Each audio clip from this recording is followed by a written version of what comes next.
Hi, welcome back to YouTube channel Mahakali ಕೈ ರುಚಿಗೆ ಸ್ವಾಗತ. ನಾನು ಪ್ರೇಮ. ನೋಡಿ, ಇಲ್ಲಿ ಏನು ಮಾಡ್ತಾ ಇದ್ದೀನಪ್ಪ ಅಂದರೆ, ಬಾಳೆಹಣ್ಣು ತುಂಬ ಹಣ್ಣಾಗಿದ್ದರೆ ಈ ಥರ ಮಾಡ್ಕೊಂಡು ತಿನ್ಬೋದು. ಬಾಳೆಹಣ್ಣಿನ ಗಾರಿಗೆ ಮಾಡಿದ್ದೇನೆ. ತುಂಬ ಚೆನ್ನಾಗಿ ತುಂಬ ಟೇಸ್ಟಿಯಾಗಿ ಬಂದಿದೆ ನೋಡಿ. ಬನ್ಸ್ ಥರ ಹೇಗೆ ಒಳಗಡೆ ಎಲ್ಲ ಇದ್ರ ಥರ ಬಂದ ನೋಡಿ, ಪುರಿ ಥರ ತುಂಬ ಟೇಸ್ಟಿಯಾಗಿ ಅಷ್ಟೇ ಚೆನ್ನಾಗಿರ್ತವೆ. ಹೇಗೆ ಮಾಡೋದು ಅಂತೇಳಿ ನೋಡೋಣ ಬನ್ನಿ.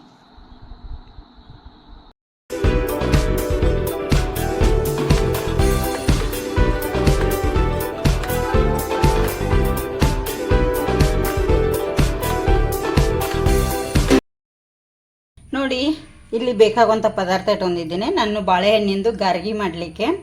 ಇದು ತುಂಬ ಟೇಸ್ಟಿಯಾಗಿರುತ್ತೆ. ಹೇಗೆ ಮಾಡೋದು, ಏನೇನು ಬೇಕು ಅಂತ ಹೇಳಿ ನೋಡೋಣ ಬನ್ನಿ. ನಾನು ಇಲ್ಲಿ ಒಂದು ಸ್ವಲ್ಪ ಬಾಳೆಹಣ್ಣು ತೊಗೊಂಡಿದ್ದೀನಿ. ಸ್ವಲ್ಪ ಕಾಯಿ ಇರುವಂಥದ್ದು ಅಥವಾ ಈ ಥರ ಇದ್ದದ್ದು ತೊಗೊಳ್ಳಿ ಬಾಳೆಹಣ್ಣು. ಇಲ್ಲಿ ಒಂದು 4 ಏಲಕ್ಕಿ, ಸ್ವಲ್ಪ ಚಿಟಿಕೆಯಷ್ಟು ಉಪ್ಪನ್ನು ತೊಗೊಂಡಿದ್ದೀನಿ, ಸ್ವಲ್ಪ ಸಕ್ಕರೆ, ಇಲ್ಲಿ ಗೋಧಿ ಹಿಟ್ಟಿದು. ಈ ಬಾಳೆಹಣ್ಣಲ್ಲಿ ನಾವು ಕಲಸಿದ ನಂತರ ನಮಗೆ ನೀರು ಹಾಕುವಂಥ ಅವಶ್ಯಕತೆ ಇರಲ್ಲ. ನೀರು ಹಾಕಬಾರ್ದು, ಅಷ್ಟು ಟೇಸ್ಟಿಯಾಗಿ ಬರಲ್ಲ. ಬೇಕಾದರೆ ಹಾಲು ಯೂಸ್ ಮಾಡೋಣ, ಬೇಡಾದರೆ ಬಿಟ್ಬಿಟ್ರೆ ಆಯಿತು. ಬೇಕನ್ಸಿದ್ರೆ ಹಾಲು ಯೂಸ್ ಮಾಡಲಿಕ್ಕೆ ಇಟ್ಟಿದ್ದೀನಿ. ಕರಿಲಿಕ್ಕೆ ಎಣ್ಣೆ ಎಷ್ಟಿದ್ರೆ ನಾವು ಮಾಡೋದು ಹೇಗೆ ಅಂಥೇಳಿ ನೋಡೋಣ ಬನ್ನಿ. ನೋಡಿ, ಇಲ್ಲಿ ಬಾಳೆಹಣ್ಣನ್ನು ನಾನು ಎಲ್ಲ ಸಿಪ್ಪೆ ತೆಗೆದು ಇದಕ್ಕೆ ಹಾಕೊಂಡ್ಬಿಡ್ತೀನಿ ಫ್ರೆಂಡ್ಸ. ಈಗ ಸಿಪ್ಪೆ ಸಮೇತ ಹಾಕಬಾರ್ದಲ್ಲ ನಾವು. ಈ ಥರ ನಾನೀಗ ಬಾಳೆಹಣ್ಣು ಸಿಪ್ಪೆ ತೆಗೆದು ಹಾಕೊಂಡ್ಬಿಡ್ತೇನೆ. ನೋಡಿ, ಇಲ್ಲಿ ಬಾಳೆಹಣ್ಣನ್ನೆಲ್ಲ ಸಿಪ್ಪೆ ತೆಗೆದಿಟ್ಕೊಂಡಿದ್ನೆಲ್ಲ ನೋಡಿ, ಈ ಥರ ಇದನ್ನು ಪುಡಿ ಮಾಡಬೇಕು. ಹಣ್ಣಾಗಿರುವಂಥ ಬಾಳೆಹಣ್ಣು ತೊಗೊಳ್ಳಿ, ತುಂಬ ಚೆನ್ನಾಗಿರುತ್ತೆ. ಇದೆಲ್ಲ ನಮಗೆ ಎಲ್ಲೂ ದಪ್ಪ ದಪ್ಪ ಇರಲ್ಲ ಹಾಗೆ ಈ ಥರ ನಾವು ಪುಡಿ ಮಾಡಬೇಕಾಗತ್ತೆ ಚೆನ್ನಾಗಿ ಇದನ್ನು. ನೋಡಿ, ಬಾಳೆಹಣ್ಣು ಸ್ವೀಟ್ ಇರ್ತವೆ. ಈ ಥರ ಪುಡಿ ಮಾಡಿದ ಮೇಲೆ ನಾನಿಲ್ಲಿ ಸಕ್ಕರೆ ಬೇಡ ಅನ್ನೋರು ನೀವು ಇಲ್ಲಿ ಗಾರ್ಗಿ ಮಾಡಲಿಕ್ಕೆ ನಾವು ಬೆಲ್ಲ ಕೂಡ ಯೂಸ್ ಮಾಡ್ಬೋದು. ನಾನಿಲ್ಲಿ ಒಂದು 4 ಟೇಬಲ್ ಸ್ಪೂನಷ್ಟು ಸಕ್ಕರೆ ಯೂಸ್ ಮಾಡಿದ್ದೇನೆ. ಇದನ್ನೀಗ ಇದರೊಟ್ಟಿಗೆ ನಾನು ಮಿಕ್ಸ್ ಮಾಡ್ಕೊಂಡ್ಬಿಡ್ತೀನಿ ಎಲ್ಲ. ಇದು ಸಕ್ಕರೆ ಕೂಡ ಇದರಲ್ಲಿ ಚೆನ್ನಾಗಿ ಕರಗಬೇಕು. ನೋಡಿ, ಈ ಥರ ಎಲ್ಲ ಪುಡಿ ಮಾಡಿಟ್ಟ ಮೇಲೆ ಅದು ಮಿದುವಾಗಿ ಇದಾಗೆ ನೀರು ಥರ ಆಗ್ತೆ. ಸಕ್ಕರೆ ಮತ್ತು ಬಾಳೆಹಣ್ಣು ಹಾಕಿದ್ಮೇಲೆ ಇದಕ್ಕೆ ಎಷ್ಟು ಬೇಕಾಗುತ್ತೆ ಅಷ್ಟನ್ನು ನಾವಿಲ್ಲಿ ಗೋಧಿ ಹಿಟ್ಟನ್ನು ಹಾಕೋಬೇಕಾಗತ್ತೆ. ನಾವಿಲ್ಲಿ ನಿಮಗೆ ಬೇಕನ್ಸಿದ್ರೆ ಸ್ವಲ್ಪ ಹಾಲು ಹಾಕಿ ಕೂಡ ಕಲಿಸ್ಕೋಬೋದು. ಇದು ಬಾಳೆಹಣ್ಣು ಸಕ್ಕರೆ ಸ್ವಲ್ಪ ನೀರು ಥರ ಆಗುತ್ತಲ್ಲ, ನಮಗೆ ಬೇಕಾಗಷ್ಟು ಗೋಧಿ ಹಿಟ್ಟನ್ನು ಹಾಕಿ ಇಲ್ಲಿ ಕಲಿಸ್ಕೋಬೋದು. ಇಷ್ಟೇ ಅಂತೇನಿಲ್ಲ ಫ್ರೆಂಡ್ಸ. ಮತ್ತು ಇದಕ್ಕೆ ಒಂದು ಚಿಟಿಕೆಯಷ್ಟು ನಾನು ಇಲ್ಲಿ ಉಪ್ಪನ್ನು ಕೂಡ ಸೇರಿಸ್ತಾ ಇದ್ದೀನಿ. ಯಾಕಂದರೆ ಅದು ಇದು ಆಗುತ್ತೆ ನಮಗೆ ಸ್ವೀಟ್ ಜೋಡಿ ಒಂದು ಸ್ವಲ್ಪ ಉಪ್ಪು ಇದ್ದರೆ ಚೆನ್ನಾಗಿರುತ್ತೆ ಅಂಥೇಳಿ. ತುಂಬ ಟೇಸ್ಟಿ ಆಗುತ್ತೆ, ತುಂಬ ಎಲ್ಲರಿಗೂ ಇಷ್ಟವಾಗುತ್ತೆ. ಇದು ಮಳೆಗಾಲದಲ್ಲಿ ಈ ಥರ ಮಾಡ್ಕೊಂಡು ತಿನ್ನಲಿಕ್ಕೆ ತುಂಬ ಅಂದರೆ ತುಂಬ. ನೋಡಿ, ಇಲ್ಲಿ ಒಂದು ಅರ್ಧ ಟೇಬಲ್ ಸ್ಪೂನಷ್ಟು ನಾನು ಕುಟ್ಟಿ ಪುಡಿ ಮಾಡಿಟ್ಟಿರೋಂಥ ಏಲಕ್ಕಿ ಪೌಡರನ್ನು ಕೂಡ ನಾನಿಲ್ಲಿ ಸೇರಿಸ್ಕೊಂಡಿದ್ದೀನಿ. ಈಗ ಇದನ್ನು ಕೈಯಿಂದನೇ ಮಿಕ್ಸ್ ಮಾಡೋಣ. ಇದು ಸ್ಪೂನಿಂದೆಲ್ಲ ಸರಿಯಾಗಲ್ಲ ಫ್ರೆಂಡ್ಸ. ನೋಡಿ, ಈ ಥರ ನಾವು ಚಪಾತಿ ಹಿಟ್ಟು ಯಾವ ಥರ ಬರುತ್ತಲ್ಲ ಅಷ್ಟು ಗಟ್ಟಿ ಇದನ್ನು ಕಲಿಸ್ಕೊಂಡ್ಬಿಡೋಣ ಈಗೆಲ್ಲ ಚೆನ್ನಾಗಿ. ನೋಡಿ, ಇಷ್ಟು ಗಟ್ಟಿಯಾಗಿ ನಾದಿಟ್ಟಿದ್ದೇನೆ ಫ್ರೆಂಡ್ಸ. ಈಗ ಇದಕ್ಕೆ 1 ಟೇಬಲ್ ಸ್ಪೂನಷ್ಟು ಎಣ್ಣೆ ಹಾಕಿ ಸ್ವಲ್ಪ ಇದನ್ನು ನಾನು ಈ ಥರ ಮಿದ್ದಿ ಇಡ್ತೇನೆ. ನಿಮಗೆ ಇದರಲ್ಲಿ ಇನ್ನೂ ಸ್ವಲ್ಪ ಹಿಟ್ಟು ಹಾಕಿ ನಾವು ಮಾಡ್ಕೋಬೇಕನ್ಸಿದ್ರೆ ಸಕ್ಕರೆ ಕೂಡ ಜಾಸ್ತಿ ಹಾಕ್ಕೊಳ್ಳಿ. ಮತ್ತು ಇದಕ್ಕೆ ಸ್ವಲ್ಪ ಹಾಲನ್ನು ಕೂಡ ನೀವು ಸೇರಿಸ್ಕೊಳ್ಳಿ, ಚೆನ್ನಾಗಿರುತ್ತೆ. ನಾನಿಲ್ಲಿ ಹಾಲು ಹಾಕಿಲ್ಲ. ಈಗ ನಿಮಗೆ ತೋರಿಸಿದ್ದು ಬೇಕನ್ಸಿದ್ರೆ ಹಾಲು ಹಾಕಬೇಕು. ನೀರು ಹಾಕಿ ಮಾತ್ರ ನಾದಲಿಕ್ಕೆ ಹೋಗಬೇಡಿ. ಈಗ ಒಂದು 2 ನಿಮಿಷ ಇದನ್ನು ಹಾಗೆ ಬಿಡ್ತೇನೆ ಫ್ರೆಂಡ್ಸ. ಈಗ ಎಣ್ಣೆ ಕಾಯ್ಲಿಕ್ಕೆ ಇಡ್ತೇನೆ. ನೋಡಿ, ಹಿಟ್ಟು ಕೂಡ ಒಂದು 2 ರಿಂದ 3 ನಿಮಿಷ ಬಿಟ್ಟಿದೆ ಫ್ರೆಂಡ್ಸ. ಇಲ್ಲಿ ನಾನು ಬಾಳೆ ಎಲೆ ಕೂಡ ತಂದಿದ್ದೀನಿ. ಬಾಳೆ ಎಲೆ ಬೇಕಂದರೆ ನೀವು ತೊಗೋಬೋದು, ಬೇಡಾದರೆ ನೀವು ಹೋಳಿಗೆ ಸೀಟ್ ಬರುತ್ತಲ್ಲ ಅದ್ರ ಮೇಲೆ ಕೂಡ ತಟ್ಕೋಬೋದು ಚಿಕ್ಕದಾಗಿ. ನಾನು ನೋಡಿ ಇಲ್ಲಿ ಈ ಥರ ಎಣ್ಣೆ ಸವರ್ಬಿಟ್ಟು ಸ್ವಲ್ಪ ಸ್ವಲ್ಪ ಇಲ್ಲಿ ಉಂಡೆ ತೊಗೋತೇನೆ.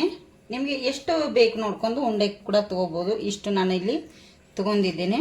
ನೋಡಿ, ಈ ಥರ ನಾವು ಗಾರಿಗೆ ಯಾವ ಥರ ಮಾಡ್ಕೋತೀವಿ ನೋಡಿ, ಆ ಥರ ರೌಂಡ್ ಶೇಪಲ್ಲಿ ಅಥವಾ ನಿಮಗೆ ಹೇಗೆ ಬೇಕೋ ಆ ಥರ ಈ ತಟ್ಟಿ ಇಟ್ಕೊಳ್ಳಿ.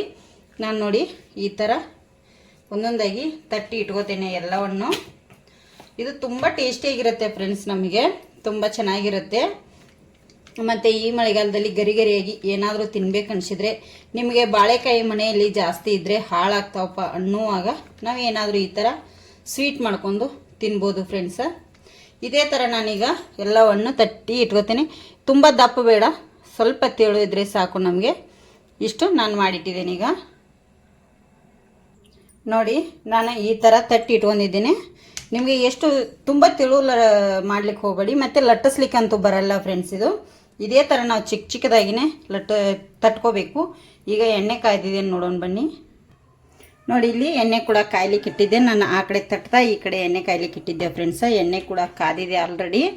ಇದಕ್ಕೆ ನಾನು ಒಂದೊಂದೇ ತಟ್ಟಿರುವಂಥದ್ದು ಈ ಥರ ತೆಗೆದುಬಿಟ್ಟು ಹಾಕ್ತೀನಿ. ನೋಡಿ ಎಷ್ಟು ಚೆನ್ನಾಗಿ.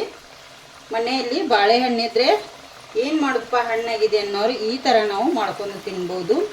ಇದರಲ್ಲಿ ಎಷ್ಟು ಎಣ್ಣೆಯಲ್ಲಿ ಆಗುತ್ತೆ ಅಷ್ಟನ್ನು ನೀವು ಇಲ್ಲಿ ಹಾಕ್ಕೊಳ್ಳಿ. ನಾನು ಇಷ್ಟು ಹಾಕಿದ್ದೇನೆ. ಇದನ್ನು ಒಂದು 2 ನಿಮಿಷ ಫ್ರೈ ಆಗಲಿಕ್ಕೆ ಹಾಗೆ ಬಿಟ್ಟುಬಿಡ್ತೇನೆ, ಮುಟ್ಟೋದಿಲ್ಲ. ನೋಡಿ ಈಗ ಮೇಲೆ ಬಂದು ಅಲ್ಲ ಒಂದೊಂದಾಗಿ ನಾನು ತಿರುಗಿಸಿ ಹಾಕೋತೇನೆ. ಇವು ಚೆನ್ನಾಗಿ ಸ್ವಲ್ಪ ಉಬ್ಬುತ್ತವೆ, ಅಷ್ಟೊಂದು ಫುಲ್ ಫುರಿ ಹಾಗೆ ಏನು ಉಬ್ಬಲ್ಲ. ತುಂಬ ಟೇಸ್ಟಿಯಾಗಿರ್ತವೆ ಫ್ರೆಂಡ್ಸ್. ಇವು ಸಖತ್ತಾಗಿರ್ತೈತೆ. ಬಾಳೆಹಣ್ಣು ಹಾಲು ಹಾಕಿದರೆ ಇನ್ನೂ ಇಷ್ಟು ಚೆನ್ನಾಗಿ ಬರುತ್ತೆ ಅಂದರೆ ಮಸ್ತಾಗಿರುತ್ತೆ. ನೋಡಿ ಇದು ಇನ್ನೂ ನಮಗೆ ಕರಿಬೇಕು, ಕರಿಲಿ ಫ್ರೆಂಡ್ಸ್ ಇನ್ನೂ ಚೆನ್ನಾಗಿ. ಇದು ನೋಡಿ ಎಣ್ಣೆಯಲ್ಲಿ ಫ್ರೈ ಆಗೋ ಕಲರ್ ಎಷ್ಟು ಚೆನ್ನಾಗಿ ಚೇಂಜ್ ಆಗ್ತಾ ಬಂತು. ನೋಡಿ ಸ್ವಲ್ಪ ಸ್ಲೋ ಉರಿಯಲ್ಲಿ ನೋಡಿ ಒಂದೊಂದು ಎಷ್ಟು ಚೆನ್ನಾಗಿ ಉಬ್ಬಿದಾವೆ ಫ್ರೆಂಡ್ಸ.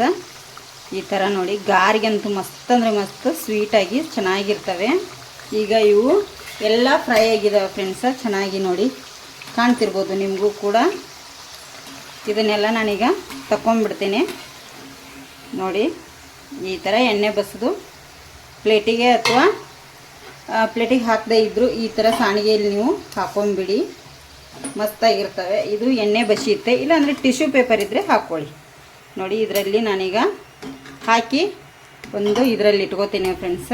ಎಣ್ಣೆ ಬಸೀಲಿ ಎಲ್ಲ ಇದು ಎಲ್ಲವನ್ನು ಇದೇ ಥರ ನಾನೀಗ ಮಾಡಿ ಇಟ್ಕೋತೇನೆ.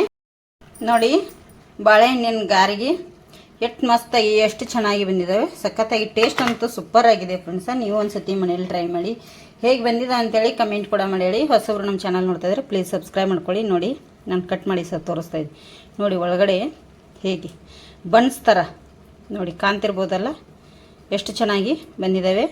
ತುಂಬ ಟೇಸ್ಟಿಯಾಗಿರ್ತವೆ ಫ್ರೆಂಡ್ಸ. ನೀವು ಒಂದು ಸತಿ ಮನೇಲಿ ಟ್ರೈ ಮಾಡಿ.